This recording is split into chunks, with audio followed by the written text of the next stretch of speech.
Most OECD countries tax their equivalent Social Security benefits like the U.S. does, and if so, do we adjust for that, or are we the only one who taxes the benefits? I do not know if we are the only country that taxes benefits. The OECD was very careful, however, on that score, and they present two kinds of tabulations, which they call net and gross. They differ relatively modestly. And the story is pretty much identical to the one that I described here. Another question? Yes. I hear all the time, you all have used the 75-year period for evaluation of the fiscal responsibility of the system. However, there are people out there who are telling me loud and clear that that is a useless number, that provides a cliff, and that we should go on to infinity, thus making the cost of Social Security much worse. Would either Henry or Virginia, would either of you respond to that, please? I think going out into the infinite future is not a constructive exercise. But I do believe there should be an additional test for financial balance. One is that we have enough to pay current benefits. The other is that on the average, over the next 75 years, revenues and accumulated reserves will be sufficient to pay the total amount of benefits. The third condition that I think is important and that we haven't used is that in the 75th year, the system not be in significant deficit. Let me explain why I think that's important. The first two conditions were satisfied after Congress acted on the recommendations of the Greenspan Commission back in 1983. The system was in 75-year balance. But the balance consisted of huge surpluses on the front end and significant deficits in the back end. With the passage of time, the front-end years receded into history, and you had more and more back-end years that were in deficit.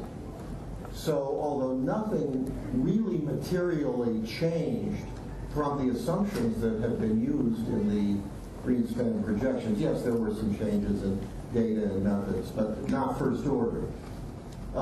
Nonetheless, the system began to appear to be in a growing deficit, simply because you reported in deficit years and got rid of.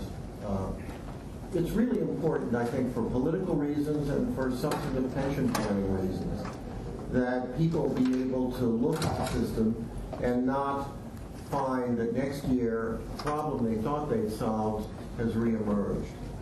So if you structure the system so that all three of the conditions I described are satisfied, the system's basically in balance at the end of the 75 years, then as time goes by, you're not going to slip into deficit, you're not going to slip into surplus and say, oh, we've gotten rich all of a sudden.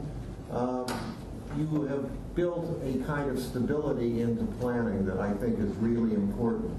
So I hope the next time we address the reforms, the sorts of things that Virginia was talking about, we'll have that third standard for whether we have reformed the system properly.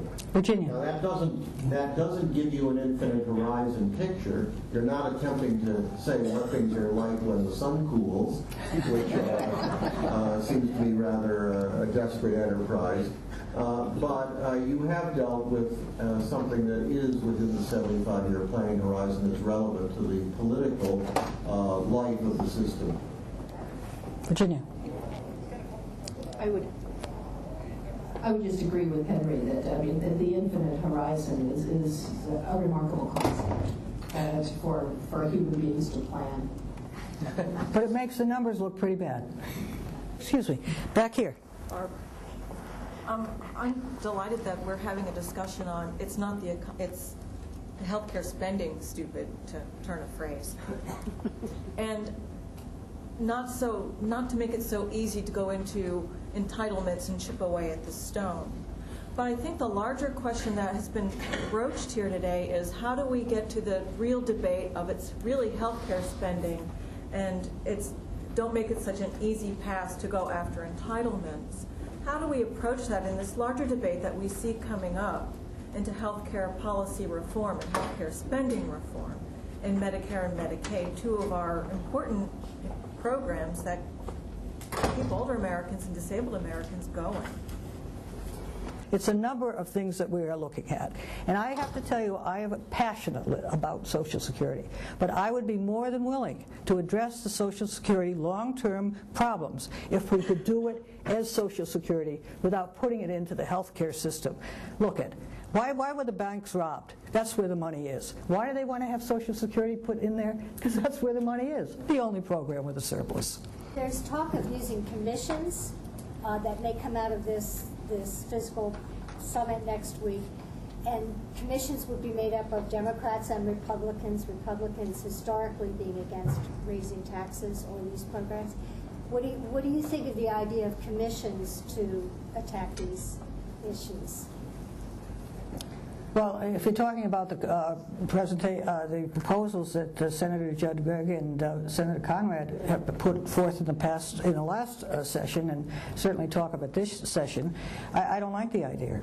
What this commission would do is take a small number of people to make a decision, put it on a fast track, not allow any hearings, and not allow any amendments. We have members of Congress in both the Finance Committee, the Budgets Committees, the Ways and Means Committee that have the jurisdiction over these programs. They have long-term experience in dealing with these programs. Why would you take these decisions away from these committees of jurisdiction and put it into a handful of people and not allow it to have any amendments and put it on a fast track? We know why, so that some tough votes wouldn't have to be taken. But I have a feeling that proposal would end up not being what any of us would want. Talk about projecting beyond 75 years. What do you think will happen in this Congress regarding Social Security and Medicare? I think it all depends on what happens with health care. I really do. I wish I knew. I think the first thing that Congress is going to have to do is decide what they want to do about the SGA formula and Medicare and that. The stakes are huge. If you don't believe me, take a look at the budget options book of CBO. If you were to adjust get rid of the takebacks that are called for under current law and let physician salaries rise at the same rate as the medical price index, you'd be talking about an increase in government spending over the next decade of, any guesses? $500 billion. If I had a moment with the President, I would say to him, Mr. President, these are tough times. We've got one program that is still healthy. Just take a deep breath, get some other things organized, and then you can stop kicking the can down the road. But I hope he doesn't do it too quick and people are looking at it as a source of income for other things and not for the betterment of the Social Security program. Thank you so much for coming.